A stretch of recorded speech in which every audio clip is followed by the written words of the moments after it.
এমন এক রাশ হাসি নিয়ে সর্বনাশটা মেনে নিতে পারবা কে? আচ্ছা যাই হোক, সেটা পরে বলছি, চলো সকালবেলার পুজো দিয়ে নেই আগে। তো দুধের শরটা জগন্নাথকে দিচ্ছি, আম কলা দুধ বাদাম সব কিছু দিয়ে এখন নিয়ে যাব জগন্নাথের কাছে, আর নিয়ে এসেছি। এবার আচমন করিয়ে ভোগটা নিবেদন করে নেব। আর ভোগটা নিবেদন করার পরে হয় দরজা বন্ধ করতে হবে, নয় পর্দা বন্ধ করতে হবে। তো চলো ফুলকপিটা কেটে নিলাম। আমি তো আবারও কেটেই বলে ফেললাম, আমান্য করে নিলাম। এটা আমার একটা অভ্যাস, এটা কিন্তু ভালো একটা অভ্যাস না, বদ অভ্যাস। তো যাই হোক, এখন আমি ফুলকপিটা একটু ভাপ দিয়ে নিলাম, কারণ এখন তোর সিজন না ফুলকপির, তাই একটু গন্ধ গন্ধ লাগে। ভাপ দিয়ে নিয়ে এবার ডালটা আগে ফোড়ন দিই। চলো ডালে দেবো ডাটা, আর মুগ ডালে ডাটা কিন্তু হেভি লাগে। আর এরকম বর্ষার সিজনের যে ডাটাগুলো, সুরেশ্বরের ডাটা, সেটা কিন্তু ওই মুগ ডালের সাথে একটু বেগুন ভাজি হলে ওফ সেই। তো এখন বেগুন ভাজি করব, পটল ভাজি, বেগুন ভাজি, আলু ফুলকপির তরকারি, আর ডাটা দিয়ে মুগ ডাল হয়ে যাবে আজকে। তো এখন ভাজাভুজিগুলি করে নিচ্ছি। ডালে দিয়ে দিলাম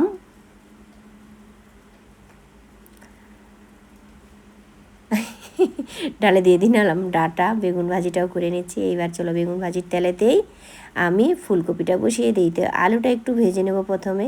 না না না, আমি তো ডাল ফোড়ন দিচ্ছি, ভুল ভুল ভুল। আগে ডাল ফোড়নটা দিয়ে নেব, বেগুন ভাজির তেলে ডাল ফোড়ন দিয়ে নিলাম। বাবা মারাত্মক একটা ফোড়ন হয়েছে, আমার এরকম বকবক বকবক করে ওঠে না, সেটা কিন্তু আমার খুবই ভালো লাগে। আর এইটা শুনেছি যে টেস্টি হয়। মাঝে মাঝে আলসেমি করে কী করি বলো তো, ওই ডালেই ফোড়নটা ঢেলে দিই কড়াইতে, তখন এরকম হয় না। আর এইভাবে ডালটা তেলে দিয়ে দিলে, আমার এমনিই গরিব মানুষ, আমার কোনো চিম্মি টিম্মি কিছু নাই ভাই, তো এই সারা ঘর সবাই কাশি ধক, তারপরও আমি এরকমভাবেই দিই। আর বাদাম কাজু কিশমিশ বাটা সেগুলো নিয়ে নিলাম, একটু বেশি করে রেখে দিয়েছিলাম ফ্রিজে। মশলাটা রেডি হয়ে গেছে, আলুটা ভেজে নিচ্ছি। এবার আলুটাও সুন্দর ভাজা হয়েছে, এবার ফুলকপিটা ফোড়নে দিয়ে দিলাম। ফুলকপিটা কেন আলাদা ভেজে নিলাম না বলো তো, অনেকগুলো তেল লেগে যায়, কপির গায়ের সাথে উঠে যায়। এটা যদিও আমার একটা ভালো হলো না, ভুলই হলো, মাঝখানে ফাঁকা করে দিয়ে দিলাম। এরম কর্মকাণ্ড দেখলে আমার নিজেরই হাসি পায়, আবার কি করব।